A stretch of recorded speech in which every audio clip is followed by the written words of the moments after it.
رمضان شریف میں 3-4 چیزوں کا خاص خیال رکھنا ہے ہم نے، خاص۔ ایک تو رمضان شریف میں قرآن پاک سے خاص محبت فرمائے، شہر رمضان الذی انزل فیہ القرآن، خاص محبت۔ الحمدللہ ہمارے ہاں قرآن کے عالم بھی موجود ہیں، حافظ بھی موجود ہیں، بلکہ مسجدیں کم ہوتی ہیں، حافظ زیادہ ہوتے ہیں۔ یہ دیکھ لئے مدارس کی خدمات ہیں اللہ کے فضل سے، قراء بھی ہیں، سب کچھ ہے۔ اب ضرورت ہے قرآن پاک سے محبت کرنے والوں کی۔ ہر نقیب، ہر خطیب یہ کہہ رہا ہے کہ سارا قرآن حضور کی تعریف ہے، کہتے ہیں نا جی، تو چاہیے نا کبھی کبھی رکا آئے محفل سے کہ جناب ہمارا دل کر رہا ہے ہمیں سورہ رحمان سنائی جائے۔ کبھی کبھی یہ رکے آتے ہیں نا فرمائشی رکے، یہ نعت پڑھے، یہ تو جب سب کہہ رہے ہیں یہ حضور کی نعت ہے سارا قرآن، تو کو رکا آنا چاہیے نا، آج سورہ حامیم سجدہ کی تلاوت سنائی جائے، آنے چاہیے نا یہ والے رکے بھی، صحیح کہہ رہا ہوں نا؟ تو خوب ارادہ کریں کہ قرآن مجید سننا ہے۔ ہم کھڑے رہتے ہیں، پاسپورٹ کے دفتر بھی 1.5 گھنٹہ لوگ کھڑے ہیں، شناختی کارڈ کے دفتر میں بھی کھڑے، امیگریشن کی لائنوں میں بھی کھڑے۔ نیت کریں کہ میں نے جم کے قرآن مجید سننا ہے، اور جس مسجد میں پہلی تراویح شروع کریں کوشش کریں کہ ساری تراویح اسی میں پڑھی جائے، اور خاص ذوق کے ساتھ۔ خاص پنجاب میں ایک گاؤں تھا، تو اس میں نا ایک دفعہ ایک بالکل عام سادہ سا آدمی دکاندار تھا، تو اس کا انتقال ہو گیا، تو اس کی قبر سے خوشبو آنے لگی۔ تو اگر پیر صاحب ہوتے پھر تو بچوں کی موج لگ جاتی، کیا بات ہے بھئی، اتنی کرامت۔ عام سادہ آدمی تھا، قبر سے خوشبو آنے لگی، لوگ پہنچ گئے، معلومات کی، گھر تک گئے، کہا کوئی مطلب ٹھیک ہے داڑھی شریف تھی، نمازی تھا، لیکن کوئی ایسی خاص چیز ہم نے نہیں دیکھی۔ تو اس کے گھر والے بتانے لگے کہ نا قرآن مجید نہیں پڑھا ہوا تھا، بوڑھا آدمی تھا لیکن قرآن مجید سے عشق کرتا تھا، کئی گھنٹے قرآن مجید کو وضو کر کے اپنے پاس رکھتا اور پھر انگلیاں چلاتا اور کہتا میرے مالک نے میرے لیے جو بھی فرمایا ہے حق اور سچ ہی فرمایا ہے۔ اسے چومتا، پیار کرتا۔ اللہ نے یہ اعزاز دیا کہ اگر انتقال ہوا تو قبر کی مٹی سے بھی خوشبو آنی شروع ہو گئی۔ خدا را قرآن پاک سے پیار کریں، خوب ذوق بنائیں کہ ہم نے قرآن مجید کو سننا ہے۔ دوسری میری گزارش یہ ہے آپ حضرات سے کہ سحری میں اٹھنا تو ہے ہی، سودا لینے کے لیے بھی جانا ہے، ہمارے یہاں دہی دودھ کے لیے بھی لوگ صبح صبح جاتے ہیں، تو ایسا نہ کریں کہ تھوڑا 10 منٹ اور جلدی اٹھ جائیں اور پورا رمضان تہجد کی نماز پڑھیں۔ بڑی پسند ہے نبی کریم کو تہجد کی نماز۔ صبح اگر 2 رکعتیں نصیب ہو جائیں تو نبی کریم علیہ السلام نے فرمایا جب جوان آدمی تہجد کے لیے کھڑا ہوتا ہے تو اللہ فرشتوں کے سامنے فخر فرماتا ہے۔ یہ ضرور عادت بنائیں، صبح جن لوگوں کو چند نفل نصیب ہو جائیں اور پھر وہ دعا مانگیں، ایک تو رمضان پھر تہجد کا ٹائم، اس ذوق بنا۔ اور تیسری گزارش میری یہ ہے، غریب آدمی جو ہوتا ہے وہ سمجھدار نہیں ہوتا، چونکہ عقل مند ہونے کے لیے تو پیسے ہونا بھی تو ضروری ہے نا۔ میں نے دیکھا ہے کہ بالکل ان پڑھ آدمی ہو لیکن سیٹھ ہو نا، تو بڑے بڑے سیانے لوگوں کو نصیحتیں کر رہا ہوتا ہے اور اس کی سنی بھی جا رہی ہوتی۔ میری غربت نے کیا مجھ کو زمانے میں بدنام، تیری دولت نے تیرے عیب چھپا رکھے۔ یہ نا غریب آدمی، اگر سیانے ہوتے تو وہ بھی مالدار نہ ہوتے، یہ نہیں سمجھدار ہوتے، یہ بیچارے کمزور ہی اس لیے رہ جاتے ہیں کہ ان کو چالاکیاں، تیزیاں الا ماشاءاللہ نہیں آتی۔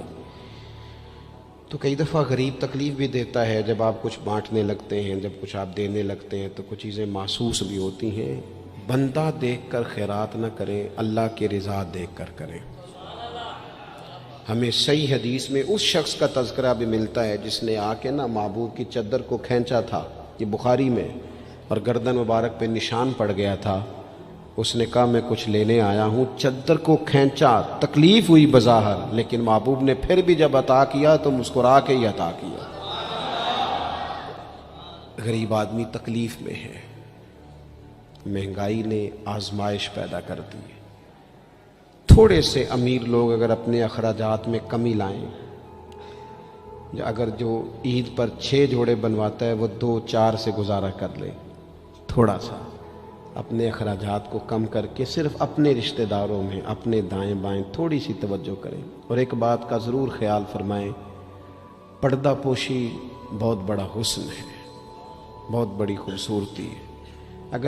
اگر یہ صدقات اور خیرات اور رمضان میں جو مساوات کا مہینہ ہے، اس میں اگر تھوڑی سی نا پردے کے ساتھ، امام ابو نعیم نے لکھا ہے کہ 100 گھر تھا مدینہ شریف میں، 100 تھوڑی سی آبادی ہوتی تھی، 100 گھر کتنا زیادہ ہوگا، 3 وقت کھانا بھی پہنچتا تھا، کپڑے بھی پہنچتے تھے، بیمار کی دوا کے پیسے بھی پہنچتے تھے، کون دے جاتا ہے پتہ کوئی نہیں تھا۔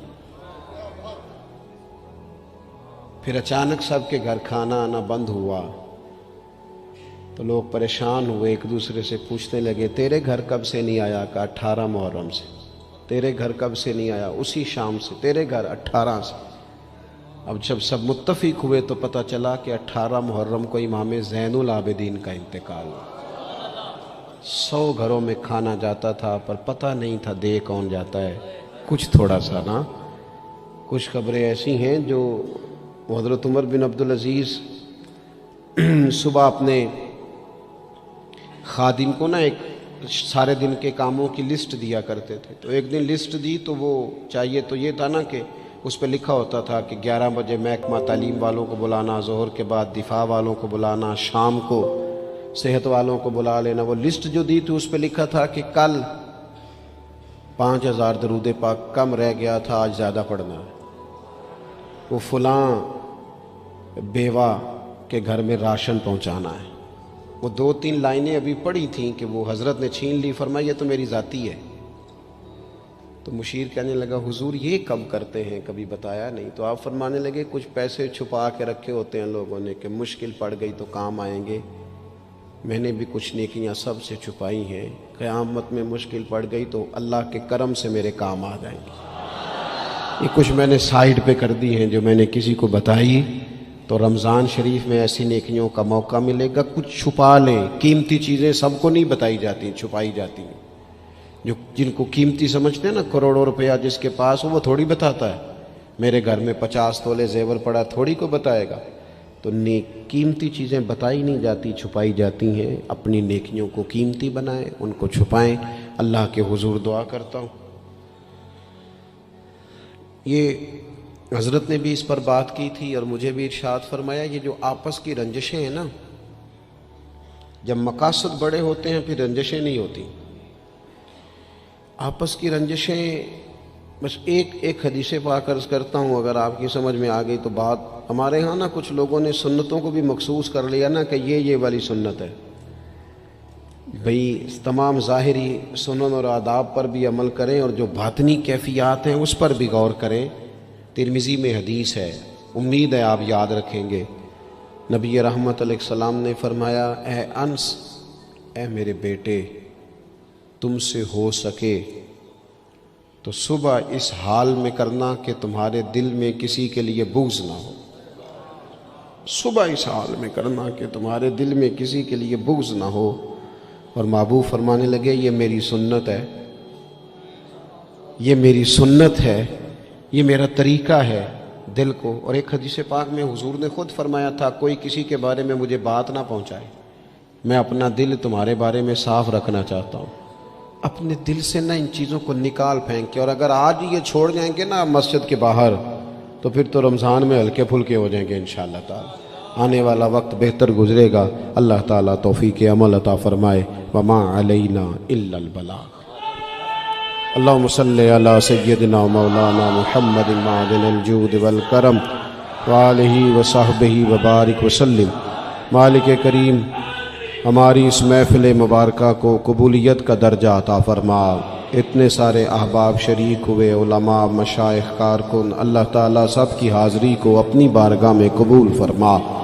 ہمارے گناہوں کو معاف فرما، ہماری غلطیوں سے درگزر فرما، علم نافع، عمل صالح کی توفیق عطا فرما۔ مالک کریم سجدوں کا ذوق، عبادتوں کا شوق، تلاوتوں کی لذت عطا فرما۔ اے اللہ، خیر کرنے اور خیر پھیلانے کا ذریعہ بننے کی توفیق عطا فرما۔ ہم سب کو شر سے محفوظ فرما۔